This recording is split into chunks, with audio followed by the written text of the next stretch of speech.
প্রিয় দর্শক সবাইকে আমন্ত্রণ জানিয়ে শুরু করছি দেশ টিভির ফ্যাশন রূপ মাধুর্য বিষয়ক বিশেষ আয়োজন ভিট আত্মবিশ্বাসী সৌন্দর্য অনুষ্ঠান। সাথে আছি আমি তাবাসসুম প্রিয়াঙ্কা। মানুষ বরাবরই সৌন্দর্য পাগল, আর মানুষ তাই সুন্দরকে বেছে নেয়।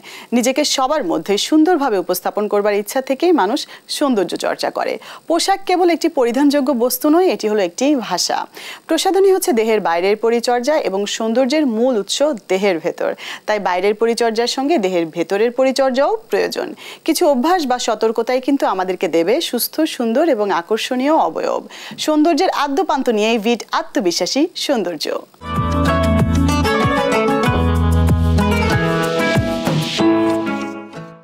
দর্শক, এই পর্যায়ে আমরা জেনে নেব কিছু ঘরোয়া টিপস। ভিট আত্মবিশ্বাসী সৌন্দর্য অনুষ্ঠানের সাথেই থাকুন।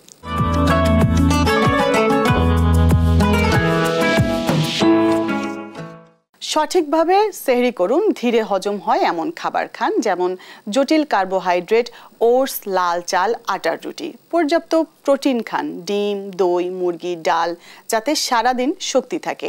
পানি বা ডাবের পানি পান করুন, যাতে ডিহাইড্রেশন এড়ানো যায়। ভাজা পোড়া এবং অতিরিক্ত লবণযুক্ত খাবার এড়িয়ে চলুন, কারণ এগুলো দ্রুত তৃষ্ণা বাড়ায়। স্বাস্থ্যকর ইফতার করুন। ইফতার শুরু করুন খেজুর এবং পানি দিয়ে, যা শরীরকে দ্রুত শক্তি দেয়। ফলমূল, চিয়া সিড ড্রিঙ্ক অথবা স্মুদি খেলে হাইড্রেশন বজায় থাকে। হালকা স্যুপ, গ্রিলড বা বেকড আইটেম খান। ভাজা পোড়া খাবার পরিহার করুন। অতিরিক্ত চিনি এবং ক্যালোরিযুক্ত শরবত এড়িয়ে যান। তার পরিবর্তে ডাবের পানি বা লেবু পানি পান করুন। পর্যাপ্ত পানি পান করুন। ইফতার করার পর থেকে সেহরি পর্যন্ত 8 থেকে 10 গ্লাস পানি পান করুন। অতিরিক্ত চা বা কফি এড়িয়ে চলুন, কারণ এগুলো ডিহাইড্রেশন সৃষ্টি করতে পারে। তাজা ফলের রস বা ডাবের পানি পান করলে শরীরের পানি শূন্যতা কমবে। পরিমিত পরিমাণে খাবার খান। অতিরিক্ত খাবার না খেয়ে ছোট ছোট অংশে খাবার খান। ইফতারের পর একটু বিরতি নিয়ে মাগরিবের নামাজের পর হালকা খাবার খেতে পারেন। তাড়াহুড়ো না করে ধীরে ধীরে চিবিয়ে খান, এতে হজম ভালো হয়। প্রোটিন এবং ফাইবারযুক্ত খাবার বেশি খান।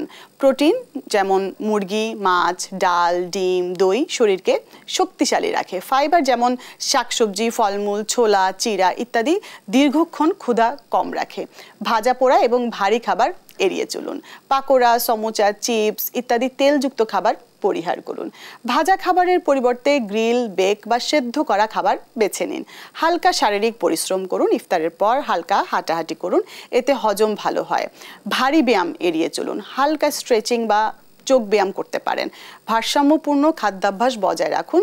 বেশি খাবার না খেয়ে সুষম ডায়েট মেনে চলুন।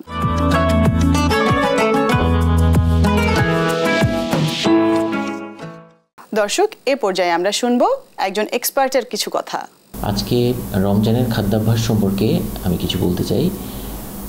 আমাদের রমজানে যেহেতু অন্যান্য সময়ের চেয়ে খাদ্যাভ্যাসে কিছুটা পরিবর্তন হয়, কাজেই এই সময়ে চিকিৎসক হিসেবে আমি আপনাদেরকে যেটা বলতে চাচ্ছি সেটা হচ্ছে আপনারা অবশ্যই পানি শূন্যতা পরিহার করার চেষ্টা করবেন। সেটা হচ্ছে আপনারা সেহরি এবং ইফতারে প্রচুর পরিমাণে পানি খাওয়ার চেষ্টা করবেন, এবং যখনই আপনারা তৃষ্ণার্ত বোধ করবেন তখনই আপনারা পরিমিত পরিমাণে পানি খাবেন।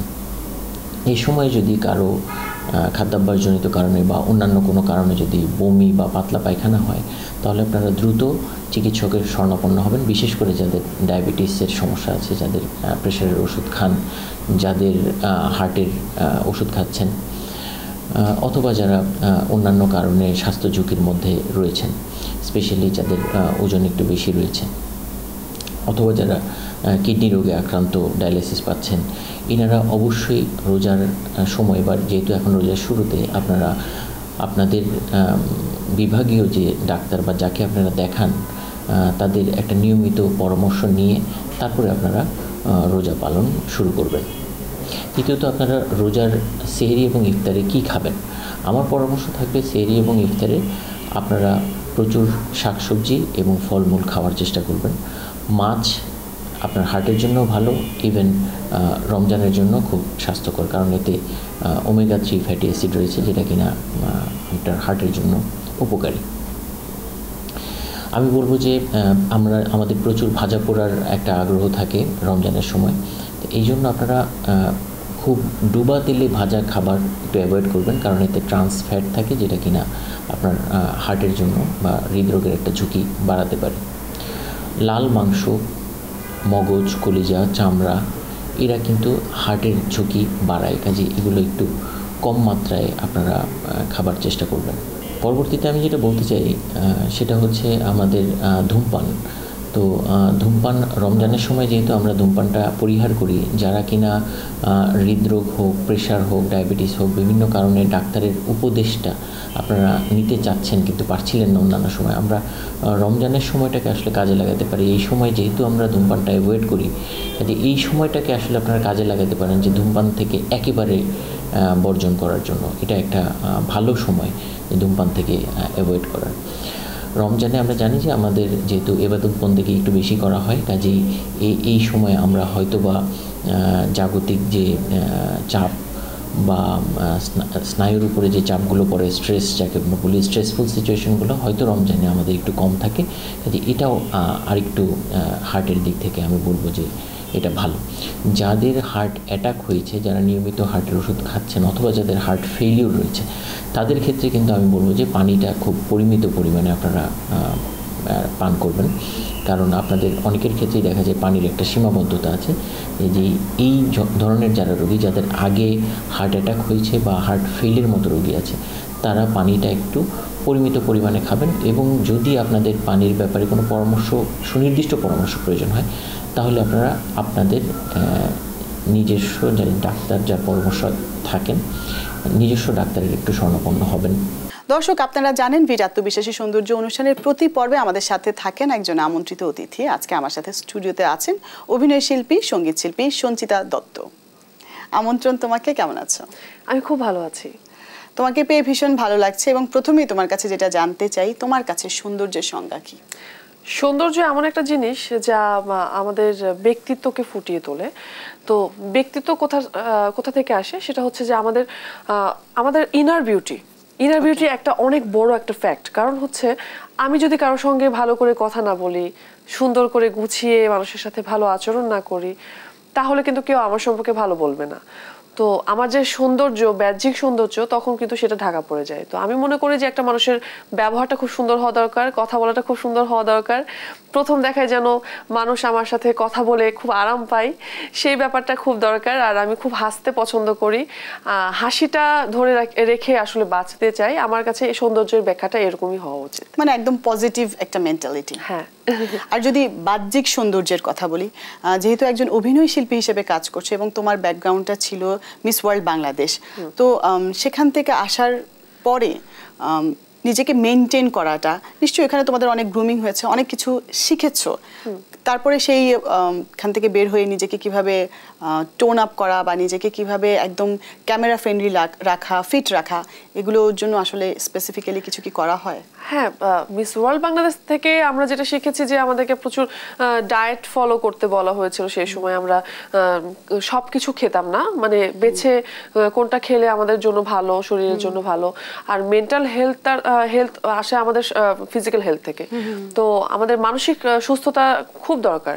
একজন আর্টিস্ট হিসেবে যখন কাজ করি, আমাদেরকে অনেক ওভারটাইম শুট করতে হয়, কারণ শুটিং এর আসলে কোনো টাইমটা বেঁধে আসলে কাজ করা পসিবল হয় না। তো তখন দেখা যায় যে মানসিকভাবে আমাদেরকে খুব স্ট্রং থাকতে হয়, কারণ মেনে নিতে হয় যে হ্যাঁ, এখন আমাদের শুটিং আরো 2 ঘন্টা চলবে। তো এই মানসিক স্বাস্থ্যটা কিন্তু আমাদের সবকিছুর সঙ্গে জড়িত থাকে। তো এই জন্য যেটা হয় যে আমরা ভুলভাল খাবার যেন না খাই, ডায়েটটা ফলো করি, প্রচুর ডায়েটটা ফলো করতে হয়। আর এই যে সৌন্দর্য যেটা বলছো, সেটা হচ্ছে খাবারের সঙ্গে কিন্তু সৌন্দর্যটা রিলেটেড।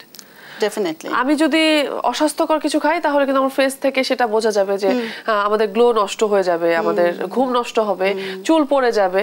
তো সেই জন্য খাবারগুলো ওইভাবে খেতে হয়, অনেক বেশি ফল খেতে হয়। এখন রোজার মাস, দেখা যায় যে ওই যে ইফতার টাইমটা আমি সবসময় ওয়েট করি ইফতার টাইমের জন্য। আর রোজার মাসে আমাদের আর্টিস্টদের সঙ্গে সঙ্গে আমি যেটা করি যে ওরা সারাদিন রোজা থাকে, ওদের সামনে আসলে খাওয়াটাও খুব অড দেখায়। তো আমি সকালবেলা বাড়ি থেকে বেরোনোর সময়, শুটিংয়ে যাওয়ার সময় কিছু একটা খেয়ে যাই, হালকা কিছু করে একটা হয়তো হেলথ ড্রিঙ্ক খেয়ে যাই, হরলিক্স বা এরকম টাইপের কিছু, এবং সারাদিন না খেয়ে থাকার চেষ্টা করি। এবং ওই ইফতার টাইমটার জন্য ওয়েট করি, যাতে করে ওই ফ্রুটসগুলো খাবো। এবং অনেক রকমের ফল থাকে, তো আমার মনে হয় যে এটা আমাদের স্বাস্থ্যের জন্য খুবই ভালো, ডায়েট প্ল্যানের জন্য খুব ভালো একটা ইনগ্রেডিয়েন্ট। মিস ওয়ার্ল্ড বাংলাদেশে পার্টিসিপেট করার আগে তুমি পড়াশোনা করেছো লতে এবং সঙ্গীতের উপরে তোমার চমৎকার একটা তালিম আছে। আমি তো তোমার যখন পরিচয় দিচ্ছিলাম, ইন্ট্রো দিচ্ছিলাম, বললাম সঙ্গীত শিল্পীও, এবং তুমি গান গাইছো রেগুলার।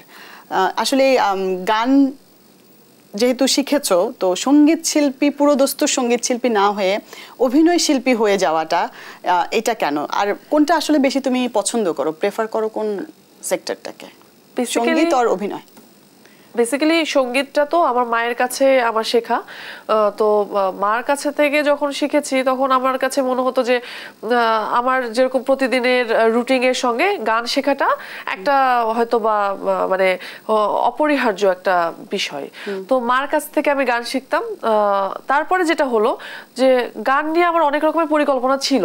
গানের কম্পিটিশনে আসার সময় আমি প্রিপারেশন নিতাম, গান গাইতাম, দেন গান গাওয়ার পরে যদি জাজেসরা আমাকে হয়তো কোনো একটা ভুল বের করতো, তারপরে কি হতো, সারাক্ষণ ওটা মাথার মধ্যে ঘুরতে থাকতো যে আমি ভুল গেছি, আমি খুব খারাপ গাইলাম। এখন বর্তমানে কোনো কাজ কি পাইপলাইনে আছে? সিঙ্গেল নাটক তো কাজ করছি, এছাড়া সিরিয়াল করছি।